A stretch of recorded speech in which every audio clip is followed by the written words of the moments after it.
Buenas noches. Vamos a dar comienzo a la sesión de educación médica continua del mes de julio. Muchas gracias por acudir el día de hoy. Es un gusto volverlos a ver. Y a los nuevos integrantes, pues muchas gracias por estar aquí ya presentes. Qué bueno que se han colegiado y esperemos que sigamos creciendo más como colegio.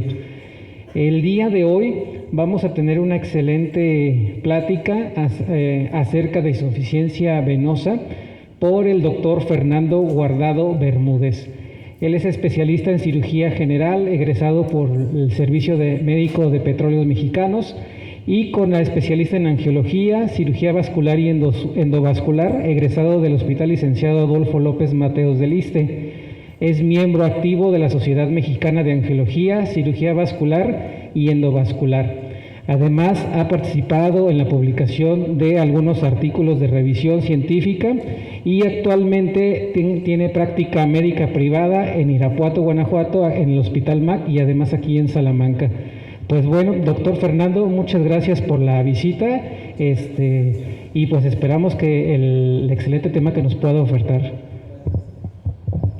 Hola, buenas tardes. Bueno, pues muchas gracias por la introducción. Yo soy el doctor Fernando Guardado, soy, como ya presentaron, cirujano vascular y pues estoy trabajando aquí en la calle 5 de Mayo junto con el doctor Frausto y en el Hospital MAC.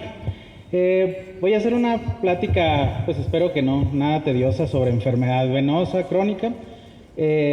Lo principal es saber diferenciar dos conceptos. Uno es enfermedad venosa y la segunda es insuficiencia venosa.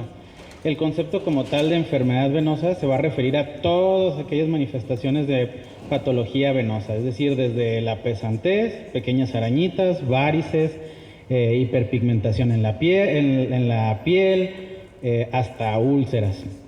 Recordemos, esta es la clasificación más utilizada o más comúnmente que utilizamos en la clínica, en la cual pues, la etapa 1 es la presencia de arañitas, etapa 2 ya varices tortuosas, la etapa 3 en donde además de varices tortuosas tenemos un edema perimaliolar, la etapa 4 ya con cambios tróficos, es decir, cambios en la piel. Y finalmente la etapa 5 y 6, que son las úlceras tanto cicatrizadas como las úlceras activas.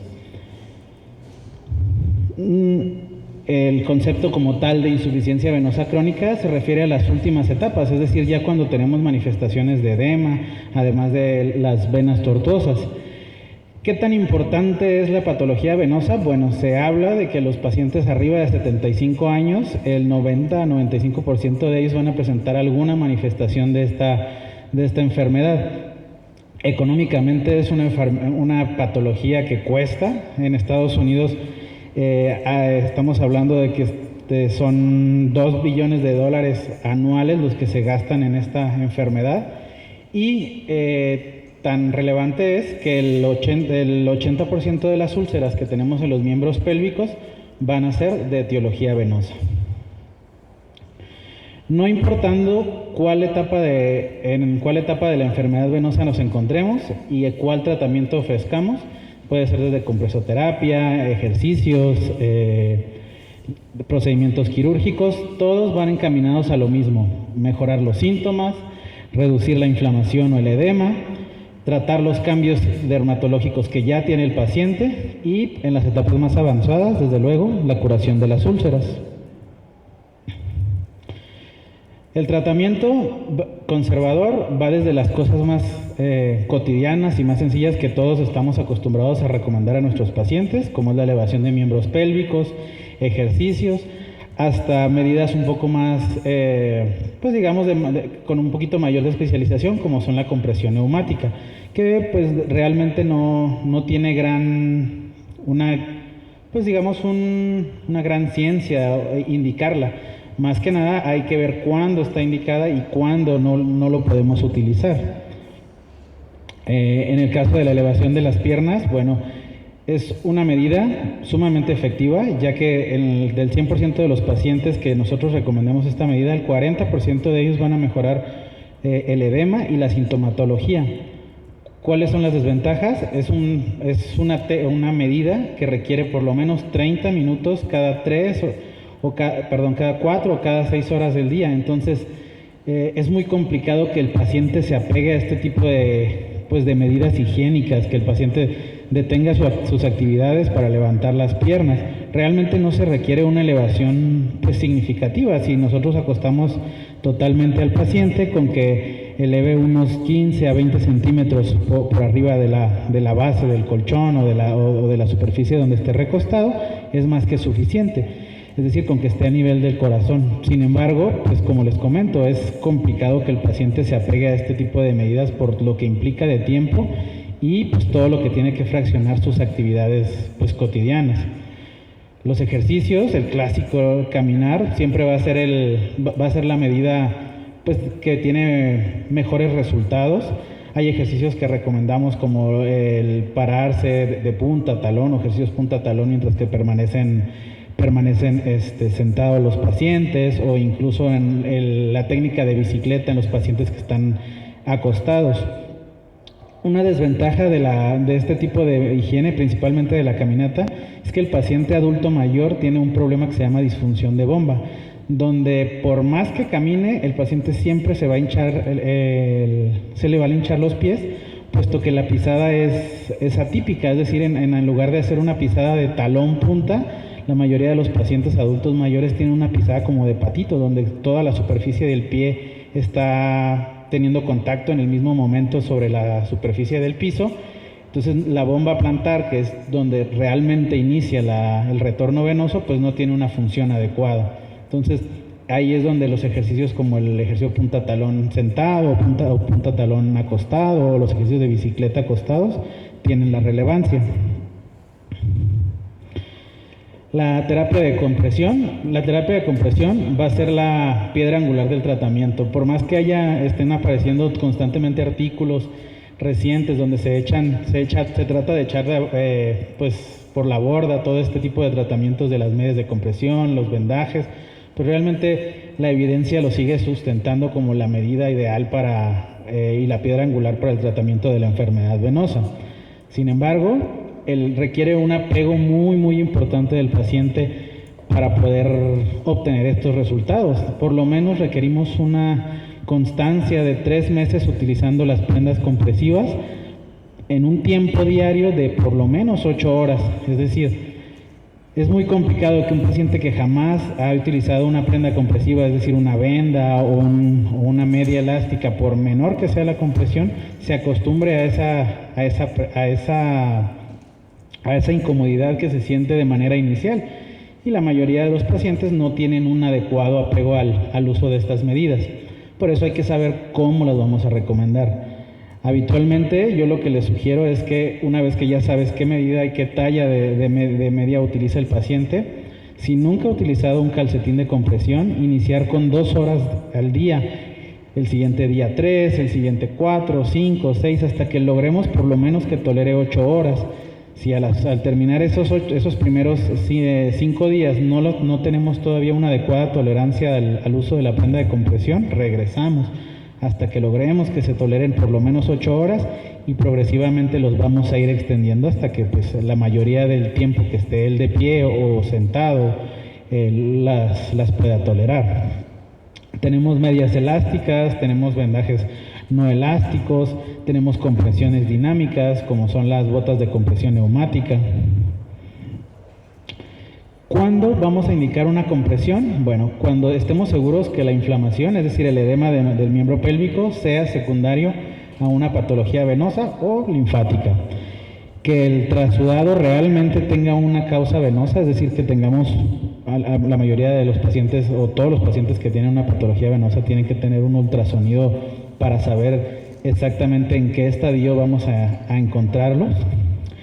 En los pacientes que ya tienen dermatoliposclerosis, es decir, cambios cutáneos ya crónicos, a pesar de que en muchas personas, muchos colegas hablan de que esta etapa ya no es el punto sin retorno de la enfermedad venosa, realmente sí hay una mejoría. Cuando el paciente se apega a la compresión, se apega al uso de flebotónicos, realmente sí hay una mejoría de las características de la piel y desde luego de los tejidos blandos, que esto pues es el factor de riesgo principal para úlceras venosas. ¿Qué debemos evitar? En pacientes que tengan un proceso infeccioso y pacientes que tengan una úlcera dolorosa. Habitualmente las úlceras varicosas no deben de doler, entonces ese es un buen parámetro también para identificar cuando un paciente tiene una úlcera de etiología venosa o una úlcera de Martorell o una úlcera de etiología arterial o una lesión únicamente por algún proceso o alguna contusión. ¿Cuándo la vamos a contraindicar? Cuando el paciente tenga una enfermedad arterial ya diagnosticada, principalmente severa. Hay un punto de flexibilidad entre el punto 6 y punto 9 de ITB, donde todavía podemos ajustar la compresión en un paciente con una enfermedad venosa crónica, a lo mejor una etapa 3 o 4, que ya requiere una compresión de 20 a 30 milímetros de mercurio. Tal vez podemos utilizar una compresión un poco más gentil de 15-20 o incluso de 8-15, con la finalidad de no comprometer arterialmente más a este paciente. Procesos infecciosos y algo que no lo anoté, pero es algo muy importante, la identificación de patologías cardíacas o renales como causa del edema. Es decir, si el edema es renal o cardíaco, si nosotros comprometemos o comprimimos y pues hacemos un drenaje, por así decirlo, de este edema, vamos a sobrecargar cardíaco y vamos a tener mayores problemas. Entonces sí es bien importante identificar cuál es la causa del edema de nuestro paciente. La compresión estática, pues la compresión estática es una gama bien alta, ¿no? Pues viene desde los vendajes, desde la simple venda elástica que conocemos todos, la venda elástica de compresión alta, que es la color carne, hasta las medias o calcetines y las vendas medicadas. La ventaja de esto o la forma correcta de colocarlos pues es que cuando tengamos un vendaje en espiga o la propia calceta tiene una compresión mayor distal hacia la proximal. Ese también es un punto bien importante de cuando recomendamos las medias elásticas. Muchas veces el paciente no se apega porque dice, es que yo me pongo la calceta y a mí me aprieta muchísimo el elástico que se me inflama más las piernas. Entonces quiere decir que la calceta que está utilizando o la prenda de compresión que está utilizando este paciente no es la adecuada para él. Posiblemente porque su pierna sea muy gordita y no pueda tolerar una por debajo de la rodilla, o porque la medida que nosotros le estamos dando es una medida mucho más alta, mucho más estrecha o más pequeña de la que el paciente requiere. Como les comento, se incrementa el reflujo venoso por la propia compresión, disminuye o ayuda al drenaje linfático. Esta siempre va a aumentar las presiones al caminar, es decir, va a contribuir o va a aumentar las presiones dentro de la bomba muscular al caminar, igual que lo hace pues una persona que no utiliza una prenda, simplemente va a tener un apoyo de esta medida de compresión. Habitualmente, cuando ya hay un paciente con hipertensión venosa, es decir, un paciente que ya tiene estas varices, estos cambios tróficos de dermatosclerosis, de lipodermatosclerosis en los miembros pélvicos, requiere una compresión de por lo menos de 30 a 40. Sin embargo, es muy raro que el paciente te tolere esta compresión. Sí la llegamos a tolerar, pero tenemos que irlo llevando paulatinamente en aumento este tipo de medidas, o sea, y más si el paciente nunca ha utilizado este tipo de prendas.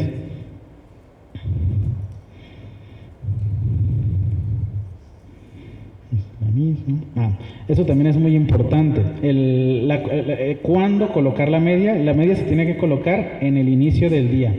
No, una vez que ya presenta aunque sea mínimo el edema, es muy complicado que la media, 1, ajuste, 2, que el paciente se sienta cómodo.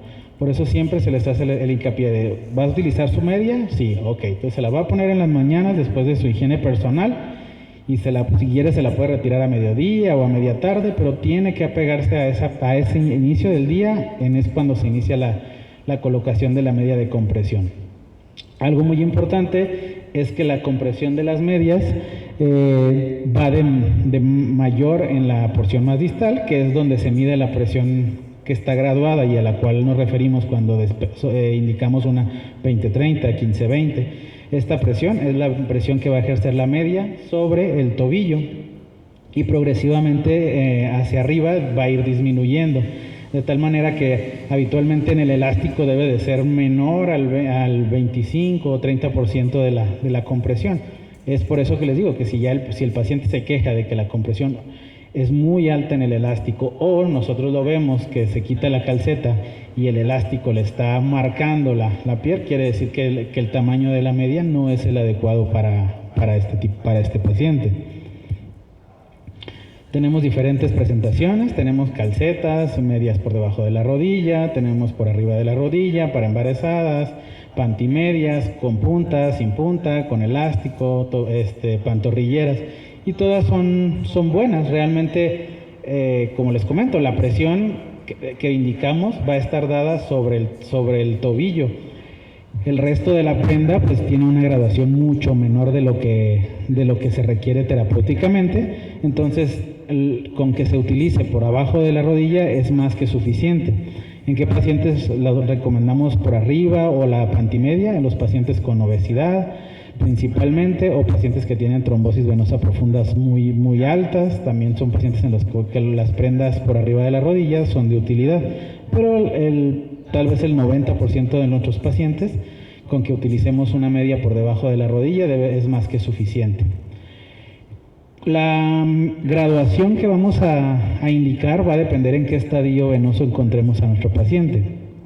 Si tenemos un paciente que solamente tiene síntomas de cansancio posterior al trabajo, pero no tiene edema, no tiene venas visibles, con que recetemos una compresión menor a 15, es decir, una 8.13, 8.15 es más que suficiente, porque estas van a ser únicamente medias de descanso que va a utilizar durante su jornada laboral. Para las etapas 1, 2 y 3 podemos utilizar una compresión de 15-20. Realmente, a pesar de que, bueno, aquí viene como el tipo, yo les recomiendo que se enfoquen más bien en el grado de milímetros de mercurio. ¿Por qué? Porque el término de mediana, media, moderada varía dependiendo de la marca que se utilice. Entonces, la graduación por milímetros de mercurio pues siempre va a ser constante, pero sí, por eso yo les recomiendo eso, que se enfoquen más bien en los milímetros de mercurio, a indicarlas como media o mediana o moderada compresión. Una 15-20, les digo, es para las etapas 1, 2 y 3, principalmente en la 3 donde las venas no sean tan prominentes. La 20-30 ya las vamos a indicar para la patología venosa ya más significativa, donde ya tengamos cambios cutáneos o donde las venas ya sean mayores a 5 o a 6 milímetros. Los pacientes posoperados también tienen esta compresión. El 30-40, pues como comentamos, es para evitar la hipertensión venosa, entonces está dedicado a los pacientes con úlceras de etiología venosa. Y finalmente mayores a 40 para el linfedema. Realmente pues esta prenda casi siempre la utilizamos o esta presión la utilizamos en las mangas en los pacientes que han sido mastectomizados, es en los que más común utilizamos esta presión. Realmente el linfedema pues ya es un tema aparte, pero pues la compresión es muy difícil colocar una prenda elástica en este tipo de pacientes y requiere más bien un vendaje especial o terapéutico. Los vendajes son elásticos y no elásticos. Dentro de los no elásticos tenemos la bota de una o el Yellowcast o Benavent, que son las marcas pues más comúnmente encontradas en el mercado. Mantienen una presión constante en la pierna, durante el reposo no ejercen ningún tipo de compresión. Es homogéneo, es decir, siempre en cualquier punto donde nosotros midamos la compresión va a ser la misma, a diferencia de lo progresivo que puede ser una calceta o una media elástica. Y progresivamente la prenda va a ir perdiendo pues el tono de sus fibras y va a ir perdiendo esta capacidad de comprimir. Como les comento, la bota de una habitualmente pues, contiene óxido de zinc y puede o no contener calamina y glicerina. Estos componentes más que nada son para que el paciente tolere mejor esta compresión inelástica o no elástica, y ayuda a mejorar las características de la piel del paciente. Los vendajes elásticos, pues tenemos el vendaje elástico típico, que es con una venda elástica normal, un vendaje de compresión alta, que es la venda Elastomedi, que son las color carne que habitualmente utilizamos, y el vendaje multicapa. La venda elástica, recordemos que siempre que la coloquemos debemos de colocarla en un vendaje espiga, donde la capa inmediatamente superior debe de empezar a la mitad de la inmediatamente inferior, para que pueda tener una compresión homogénea, porque luego empezamos a hacerla como si estuviéramos envolviendo con tocino la pierna, y pues queda como muy apretada en algunas partes y en algunas partes muy holgada. Entonces eso es bastante importante.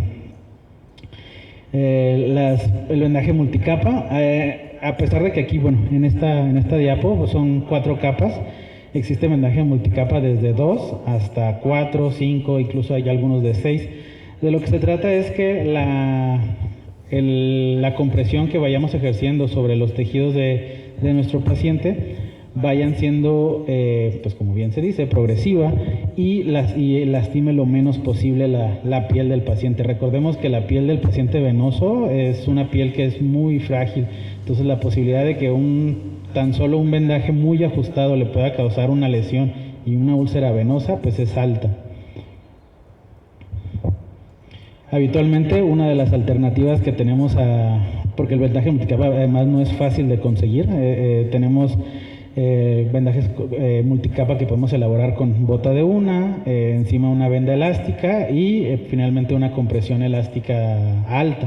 Entonces es habitualmente como la estrategia más comúnmente utilizada. Finalmente, la compresión neumática o dinámica, son diversas cámaras, hay desde 4, 8, 6 cámaras, las cuales van a ir comprimiendo progresivamente de distal a proximal, de tal manera que van a aumentar el drenaje tanto venoso como linfático de la pierna. Algo importante es que las indicaciones, están diseñadas para el paciente que no puede tolerar una prenda compresiva, ni vendajes ni medias. Aquel paciente que tiene una obesidad bastante significativa y que las prendas no son lo suficientemente amplias como para podérselas recetar, que tengan un edema bastante importante o que ya tengan cambios tróficos, también esta compresión progresiva y dinámica les va a ayudar a mejorar estos cambios. ¿Cuándo no lo podemos utilizar?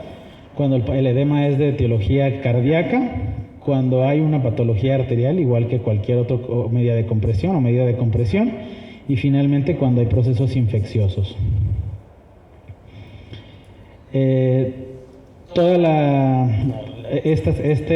Esta compresión va a ayudar a que, principalmente por ejemplo en la dermatoliposclerosis, a romper las fibras de estos enlaces de fibrina y mejorar las características de la piel.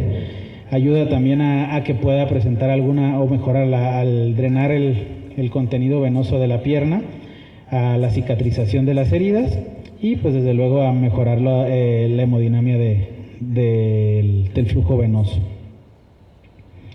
¿Qué tan importante entonces es la compresión? Bueno, si tomamos en cuenta como el grado más avanzado de patología venosa las úlceras varicosas, haciendo una comparativa en aquellos pacientes que sometemos a tratamiento con medias de compresión de 30 a 40 milímetros de mercurio, a lo largo de 3 años, si nosotros retiramos esa compresión, el 100% de los pacientes que nosotros cicatricemos van a recurrir la úlcera. En esa magnitud está la importancia de la compresión.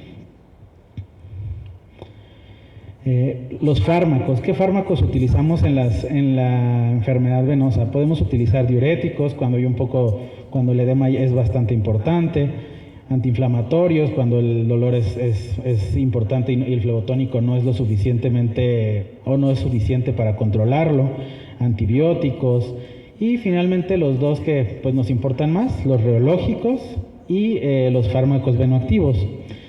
Dentro de los fármacos venoactivos, pues principalmente tenemos fármacos naturales, fármacos sintéticos, todos actúan más o menos similar en la vía de la norepinefrina, reducen la hipercapilaridad, la hiperpermeabilidad del capilar, estimulan el drenaje linfático, son antiinflamatorios de la pared venosa y disminuyen la viscosidad sanguínea de tal manera que pueda ser más fácil su tránsito en los capilares. El extracto de Rhuscus, bueno, es el primero de ellos, es un medicamento de origen natural. Aquí en Latinoamérica solo tenemos la presentación combinada con ácido ascórbico y un flavonoide, que en este caso es la hesperidina. Tiene las indicaciones más precisas para pacientes muy sintomáticos, es decir, el paciente que tiene calambres, pesantez, ardor y edema importante. Esta es la indicación del Rhuscus. Parte de la combinación, como ya ahorita vamos a ir viendo, esta combinación con flavonoides, pues parece que es una de las combinaciones pues ganadoras para mejorar los síntomas de la patología venosa. En un estudio de la eficiencia pues en este caso del Faroven, que es la presentación que tenemos en México, podemos ver que para que este medicamento tenga un efecto pues óptimo, por lo menos requerimos de 2 semanas de tratamiento. Es decir, no es un medicamento que en el momento en que se toma como un analgésico va a corregir la sintomatología. Requerimos que vaya habiendo un depósito y un cambio progresivo en la dinámica capilar del paciente. Tan es así que a las 2 semanas, en un estudio, tenemos que el 79% de los pacientes presentan dolor, 85% pesantez, 74% calambres, 82% edema. Y 2 semanas posterior al tratamiento con la combinación de Rhuscus más hesperidina más ácido ascórbico, tenemos una disminución prácticamente a un 10 o 20% de la sintomatología. Es decir, quiere decir que el medicamento es muy efectivo para aliviar los síntomas. Repito, no es magia y no es un analgésico, entonces requiere que se deposite este medicamento en la circulación. ¿Por qué? Porque al estar presente en la circulación, lo que vamos a hacer es que el fluido que está rodeando los capilares va a disminuir de ser un 98% a un 20%, el engrosamiento del asa eferente va a ser de un 80% a un 20%, y algunos cambios adicionales, pero estos 2 son los principales cambios que nos van a llevar a que el edema, a que la pesantez, el ardor, el cansancio de nuestro paciente pues vayan mejorando paulatinamente. Es muy importante hacerle hincapié a los pacientes eso, de que el medicamento requiere su tiempo para ser efectivo. Sugerencia, cuando se lo indiquen, agreguen algún analgésico para los primeros 5 días, para que pueda el paciente pues compensar estas molestias mucho más pronto y tolerarlas. Tenemos la fracción micronizada de flavonoides. El que tenemos aquí en el mercado pues es la diosmina hesperidina. Tenemos flavonoides que han existido en el mercado desde pues, más de 40 años aquí en México, sin embargo no todos son fracciones micronizadas. Las únicas fracciones micronizadas que existen actualmente son la presentación de LaTeX y la presentación de Daflón en sus últimas versiones, que son la MPFF de LaTeX y el Daflón 750 y el Daflón 1000 que encontramos actualmente. Tiene una mayor absorción a diferencia de un flavonoide tradicional, y la dosis habitual es de 500 cada 12 o 1000 cada 24, dependiendo de la presentación que encontremos o que nosotros deseemos dar al paciente. Las presentaciones de 1000 son monodosis y pues son un poco más fácil que el paciente se apegue al tratamiento, a diferencia de una toma múltiple. Como les comento, la diosmina y la hesperidina existen de manera aislada desde hace un buen tiempo en el mercado y tienen una efectividad. Sin embargo, si hacemos la comparación en un paciente que tiene edema, al combinar diosmina y hesperidina va a tener una disminución del edema de 0.8 centímetros, 8 milímetros, versus 2 milímetros que sería el resto de los pacientes que son sometidos a solo diosmina o solo hesperidina. Tiene una importancia para la sanación de úlceras, disminuye el tiempo de 21 a 16 semanas y ayuda a la cicatrización de la úlcera de 61 a 47%. Medicamentos como el Benalot Depot, realmente pues cada vez son menos lo que se utiliza, ya es un medicamento pues viejo, es uno de los medicamentos de los venoactivos que mayor difusión tuvieron en su momento, y que pues, se han ido cayendo en desusos, puesto que han aparecido medicamentos como las combinaciones de Ruscus con flavonoides, o las de 2 flavonoides, o incluso los hemorrológicos como la Zulodexida. Habitualmente se requiere una combinación de flavonoides, por eso es el Benalot siempre viene con los dos. No es un cumarínico como anticoagulante, sino es un cumarínico como derivado de esta raíz. Y pues hay una disminución de síntomas, hay disminución de calambres, disminución de dolor. Como les comento, el tratamiento médico, invariablemente el medicamento que nosotros utilicemos, todos van a estar indicados hacia lo mismo: mejorar el edema, cansancio, pesantez, el ardor de nuestro paciente. Algunos van a ser más efectivos que otros, desde luego.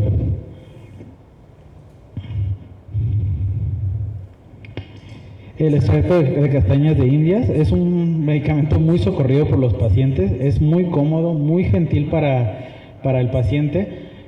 Habitualmente es bueno, por ejemplo, para el paciente que siente pesantez o cansancio, que no tiene algún cambio dermatológico, que no tiene varices de un tamaño importante.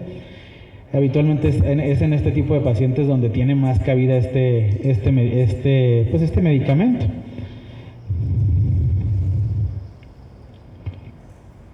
Este es un estudio de Cochrane que, si tiene oportunidad de revisarlo, prácticamente aquí se viene desglosando todos los medicamentos que mencionamos y algunos más. Su versión original es del 2016 y tiene una actualización ahora en el 2020, pero es una buena revisión. Agentes hemorrológicos, la aspirina. Es el uso recurrente de aspirina en los pacientes con enfermedades circulatorias. La dosis que nosotros habitualmente utilizamos es de 300 miligramos, es decir, es una dosis pues nada despreciable, y la utilizamos más que nada en aquellos pacientes que la úlcera es resistente a la compresión, al tratamiento tópico, incluso a los procedimientos quirúrgicos. Podemos agregar aspirina al tratamiento de un flebotónico para mejorar la cicatrización. Cada vez es menos el uso que le damos a la aspirina en esta gama, bueno, y en general en el tipo en el área circulatoria, porque pues el riesgo de sangrado, antes lo utilizamos mucho como profilaxis, el riesgo de sangrado es mucho mayor que el beneficio que aporta. Entonces se ha ido a menos, pero todavía tiene su cabida agregar aspirina a los flebotónicos para mejorar la cicatrización de las úlceras. La pentoxifilina como tal no es un medicamento que favorezca la mejoría de los síntomas de los pacientes. Realmente la utilidad de la pentoxifilina al promover la deformación del eritrocito para oxigenación y mejorar la perfusión de oxígeno en las úlceras, pues es cicatrizarlas.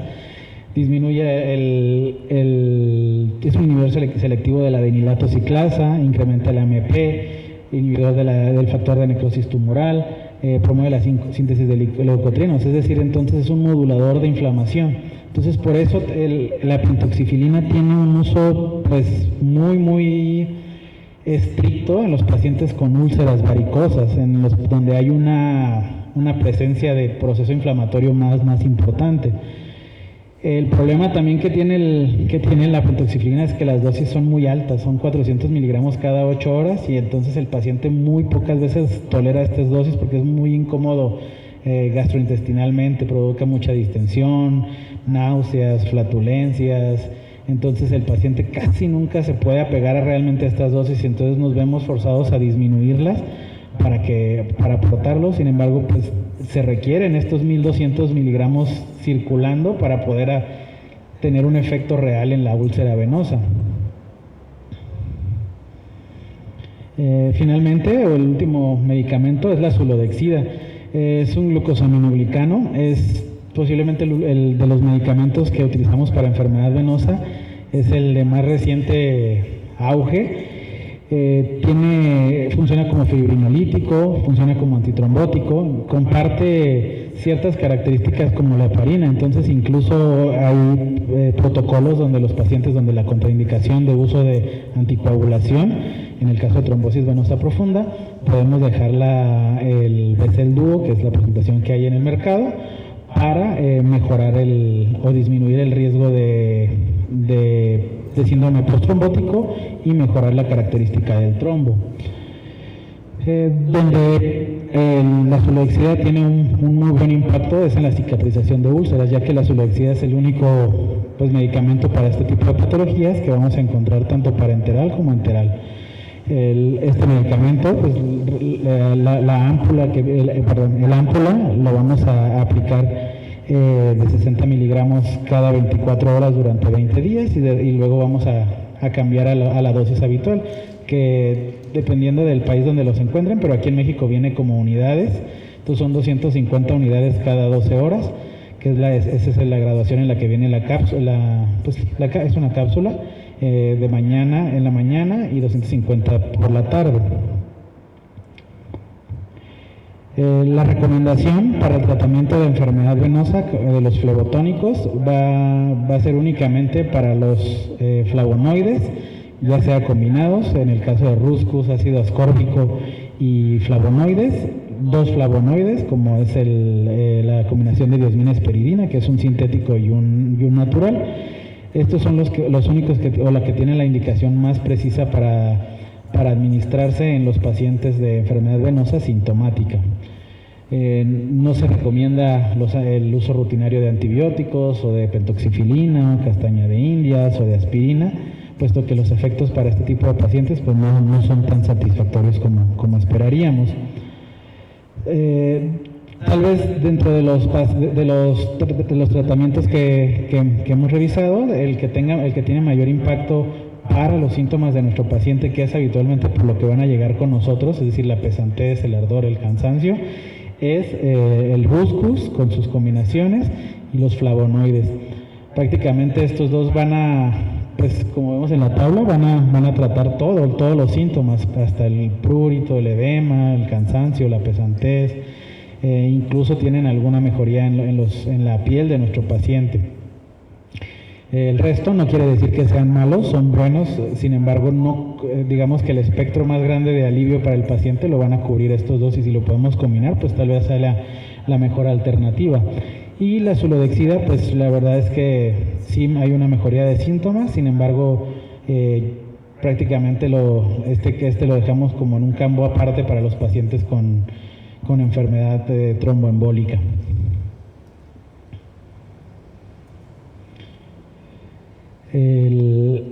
Aquí está la recomendación. Estas son las guías europeas para enfermedad venosa que acaban de salir este año. La recomendación es la más alta para los medicamentos para este tipo de patología, es decir, todo paciente que tenga una enfermedad venosa que no pueda ser atendida quirúrgicamente, que esté pendiente a atenderse quirúrgicamente, o que ya se haya atendido quirúrgicamente y aún persista con síntomas, está indicado y tenemos una buena gama de medicamentos para mejorar las molestias. Dentro del protocolo que tenemos que seguir, pues lo que les comentaba, la compresión pues sigue siendo la piedra angular, no hay forma de quitarla de nuestro algoritmo.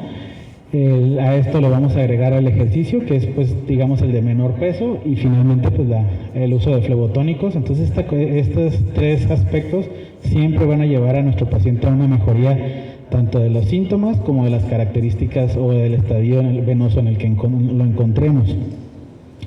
Algo muy importante a considerar es que los pacientes muchas veces esperan que si tienen varices, el medicamento les regrese, les quite las varices, o si tienen arañitas, el medicamento les quite las arañitas. Ningún medicamento, por más eficiente que sea, tiene esa finalidad de haber una regresión en la etapa funcional. Sí hay evidencia de que, por ejemplo, podemos regresar en las etapas más avanzadas de úlcera a úlcera cicatrizada, o de úlcera cicatrizada a una etapa 4, a veces alguna 3, pero realmente son en etapas muy avanzadas de la enfermedad donde podemos ver esa regresión en las etapas que tienen mayor impacto estético, que sería tal vez las arañitas o las venas tortuosas. Realmente poco o nada en ese aspecto va a tener impacto el medicamento.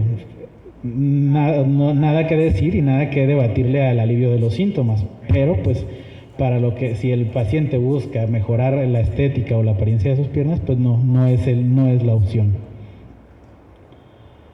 Finalmente, alternativas quirúrgicas. Tenemos las alternativas convencionales, como la safenectomía, que pues todos conocemos, las flebectomías, y las endoluminales, que son energía térmica, energía química, energía propio lesión del endotelio por algunos mecanismos que vamos a ver más adelante. Hay estrategias como la miniflebectomía, que son hacer pequeñas punciones y ir retirando estos trayectos varicosos. Son muy buenas, porque los resultados son buenos. Sin embargo, pues, la recuperación del paciente pues no siempre es tan agradable. El paciente es una recuperación incómoda, son hematomas grandes, hay dolor, hay incomodidad durante un buen periodo, pues por lo menos estamos hablando de 2 a 3 semanas que el paciente siente esta molestia. Tenemos tratamientos endoluminales que parecieran algo nuevo, pero realmente ya tienen 20, 15, el que menos tiene pues son 4 o 5 años en el mercado. Tenemos tratamientos térmicos como es la radiofrecuencia y el láser, tratamientos químicos y mecánicos como es el MOCA o el Clarivane, pegamentos y la siempre fiel escleroterapia. En la radiofrecuencia, pues la finalidad de pues es mínimamente invasiva, únicamente requiere en el caso del tratamiento de la safena, solo requiere una punción distal y por medio de calor generado por ondas a través de nuestro catéter, va a provocar la oclusión de la vena que vayamos a tratar. Es un catéter un poquito grande, es un catéter que requiere un diámetro de por lo menos 6 milímetros de un introductor, que es un introductor de 7 French aproximadamente. Es muy fácil de ver el catéter por ultrasonido y valorando la escala en los pacientes tratados, la escala de BCSS es una escala que nos habla de los síntomas, de la severidad de los síntomas. Y vemos que los pacientes pues, realmente tienen una mejoría significativa o le dan una satisfacción al alivio de los síntomas de 3.6 a 6 en un año, y lo va a mantener pues bastante bajo a un seguimiento de 3 años, a 0.9, 1.3 a 5 años.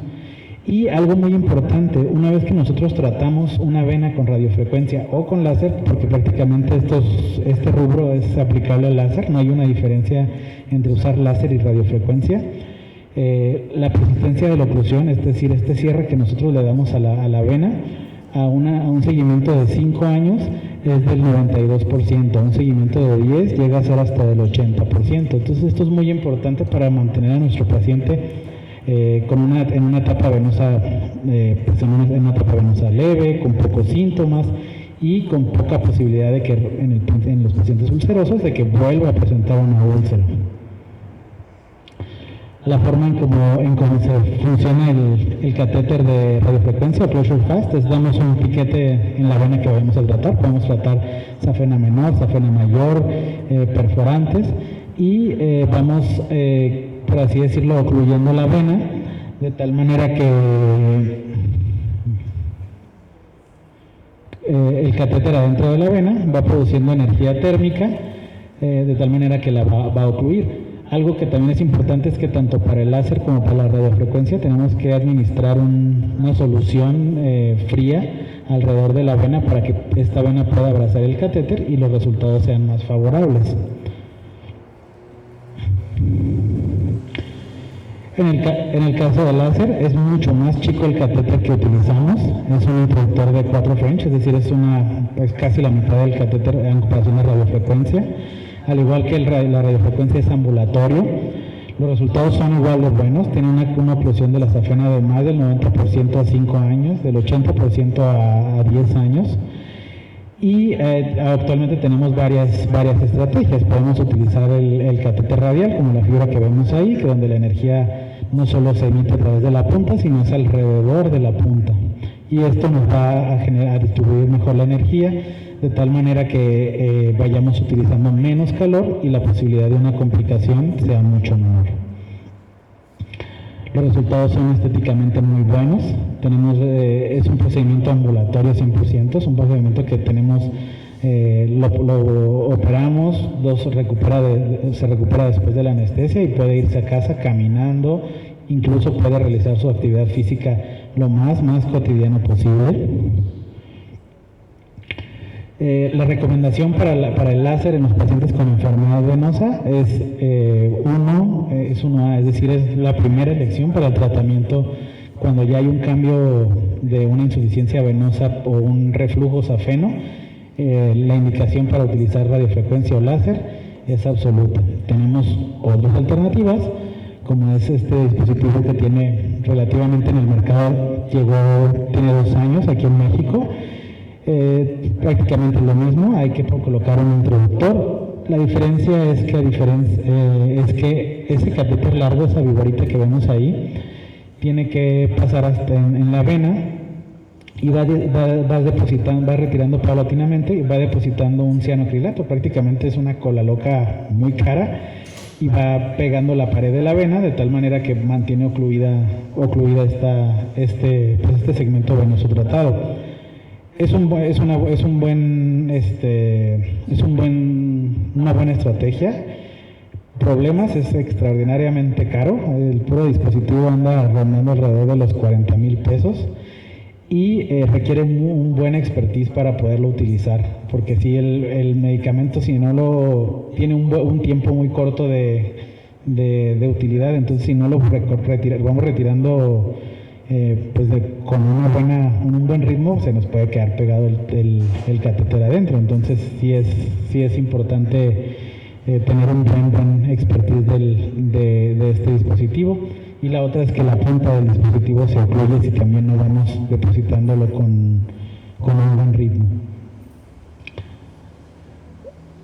Tenemos el Clarivane, que es un dispositivo que genera una lesión en el endotelio, que son estas aspas que van girando y van dañando el endotelio de la vena. Al momento que vas dañando el endotelio, vas inyectando con esta jeringa esclerosante, el típico polidocanol que utilizamos todos en algún momento, y esto va a ir cerrando la vena. Es un buen dispositivo, igual que el Benazil. Este dispositivo son dispositivos muy caros. La ventaja que tienen es que al no ser dolorosos se pueden hacer en consultorio. Sin embargo, pues sí también requiere una buena curva de aprendizaje para poderlo utilizar. Y pues a pesar de que tiene ya algunos, pues cerca de 4 años en el mercado, pues todavía no alcanza una recomendación bastante sustentable. Es una buena alternativa, pero todavía no logra llegar a la eficiencia y a la eficacia que tiene el láser o la radiofrecuencia. Y finalmente la escleroterapia. Pues la escleroterapia es una técnica bastante socorrida. Es muy sencilla porque pues requiere una disección del callado safeno con una administración del agente esclerosante. Los resultados son muy buenos a corto plazo. Sin embargo, los estudios hablan de que la recanalización utilizando la escleroterapia es muy alta. Es decir, el paciente que cerramos la safena con escleroterapia, la mayoría de las veces recurre en un periodo muy cortito. Esta es una tabla de recanalizaciones a 3 años. La radiofrecuencia y el láser, pues como les comentaba, está más o menos en el mismo espectro. La cirugía no es que vuelva a aparecer una safena, pero sí si no hay cuidado, la exposición del endotelio al tejido celular subcutáneo provoca vasos de neoformación y nuevas generaciones de trayectos varicosos. Por eso luego aparecen este tipo de venas adicionales. Y pues la recurrencia de la escleroterapia a 3 años pues es casi de más de una cuarta parte de los pacientes. No es una mala alternativa, pero a largo plazo el paciente pues va eventualmente a requerir algún procedimiento adicional. Y bueno, pues espero que les haya sido de su agrado la plática. Pues estamos a sus órdenes, y no sé si tengan alguna duda, alguna pregunta.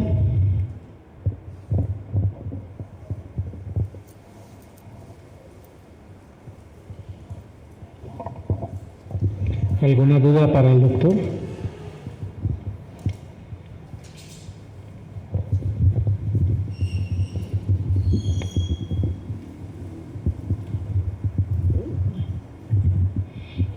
Yo quiero saber de las marcas o la mejor marca que nos pueda recomendar con relación a la media de compresión. Ok. Las MED, esa es una muy buena pregunta. Siempre les hago, eso es algo que platico mucho con mis pacientes. No sé, suena como elitista, pero realmente la calidad de la media va directamente proporcional al valor de la media. Tenemos medias como la Prevent, que a pesar de que en algún momento llegó a tener el sello de la Sociedad Mexicana de Angiología, pues es una media pues de una calidad bastante limitada. Estamos hablando de que la media Prevent prácticamente pierde su elasticidad a las 3 semanas o al mes de uso cotidiano del paciente. Entonces no es una media que podamos utilizar en un paciente que requiera una compresión terapéutica. La mayoría de las medias que existen en el mercado son muy buenas. Yo utilizo Therafilm, utilizo que es la que le sigue como en precio, que es una de mediana calidad, pero bastante eficiente. Tenemos Novartis, Jobst, Sigvaris. En escala, ¿cuál yo les recomendaría? Pues yo me iría más bien hacia Novartis, Jobst, serían como las dos que yo recomendaría. Ya en un paciente que tenga un poquito más de recursos, pues la Sigvaris, porque la Sigvaris, pues un par de medias de Sigvaris anda rondando alrededor de los 900 a 1500 a 1800 pesos. Entonces son medias muy, muy caras. Son muy buenas, porque su vida útil es el de 8, casi un año a diferencia del resto. Una buena media debe de durarles al paciente por lo menos 6 meses. Entonces, Jobs y Novartis, ¿cuál es la otra? Venosan, son como que las que tienen más o menos esa duración, y las tres andan más o menos en un rango de precio entre los 500 y los 650 pesos.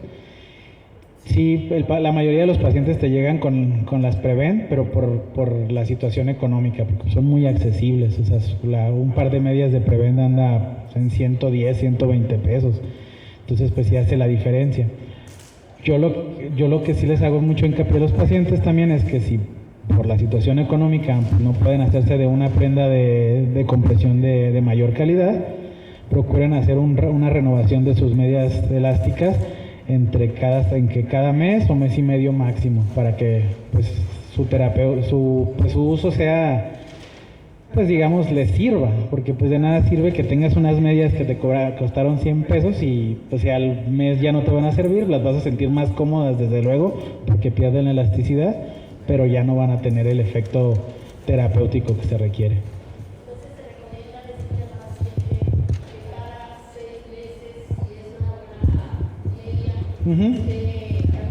Sí, incluso por ejemplo marcas como Jobs, ellos tienen como un programa, y Sigvaris tienen un programa de apego donde cuando los compras como en las tiendas de ellos, a los 6 meses ellos hacen como un seguimiento y les hablan al paciente. Ya sus medias, pues ya como llantas, ¿verdad? Ya están a punto ya se les borró la ranurita, entonces ellos tienen ese plan de seguimiento. Jobs y Sigvaris, eso sí estoy seguro. Entonces, una buena media más o menos les va a costar, yo siempre les hablo así, digo, usted invierte 100 pesos en su media, tiene que recambiarla cada mes. Quiere que su media le dure más, le va a costar 6 veces más, pero le va a durar 6 veces más su media. Entonces, siempre les digo, el costo es directamente proporcional a la calidad de la media. Entonces, esa sería como mi recomendación, que si no son malas las Prevent, y van a ver que pues la mayoría de sus pacientes van a llegar con Prevent, porque pues, son muy accesibles, pero es importante hacerles hincapié en eso. De nada. ¿Alguna pregunta más? Bueno, mientras tanto, yo tengo una, doctor. Sí, claro. Mencionaba que también, pues, la parte de la actividad física que pudieran hacer los pacientes les puede mejorar para mejorar la insuficiencia venosa. Pero sabemos que muchos pacientes ya en la etapa de adulto mayor, pues tienen una capacidad física mucho menor. Claro. Mi duda es si también la actividad física pasiva por un ayudante puede mejorar o también va a tener un impacto en esto. Sí, de hecho tengo varios pacientes que, bueno, en lo personal yo no conozco a los fisioterapeutas de aquí de la región, pero la verdad es que acuden a terapias que constantemente y sí les es favorable tanto para disminuir el edema como para aliviar los síntomas, porque eso también es bien importante. Los medicamentos no son eternos, o sea, por más que llega un punto en el que la cantidad de medicamentos circulante pues llega a su tope y el alivio es mínimo. Habitualmente 3-6 meses son bastante bien tolerados, pero después de esos periodos la sintomatología va a recurrir. Entonces es por eso que el medicamento en la mayoría de los pacientes debe de fungir como un puente de enlace en lo que el paciente se empieza a adaptar a su media de compresión y a una actividad física. La actividad física, tanto hecha propiamente por el paciente como con un tercero, pues la verdad es que es igual de efectivo. Muchas gracias. No, de nada. ¿Alguna pregunta más?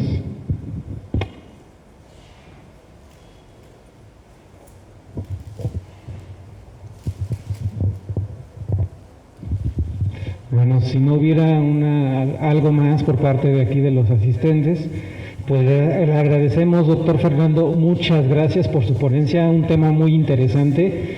Estoy seguro que para todos lo fue así porque pues además todos vemos este tipo de pacientes. En algún momento vamos a recibir a un paciente con insuficiencia venosa y es más común porque pues aparte de las molestias muchas veces vienen por la parte estética, que entonces es una a veces de la primera entrada para nosotros. Y bueno, pues le agradecemos por parte del Colegio Médico, le queremos ofrecer un presente por su participación, doctor, a nombre del Colegio Médico y por parte de la doctora Yunuen, la presidenta del Colegio Médico, le hacemos un reconocimiento por su participación como ponente con el tema insuficiencia venosa en la sesión ordinaria de Educación Médica Continua en Salamanca, Guanajuato, el 13 de julio de 2022. Muchas gracias, doctor.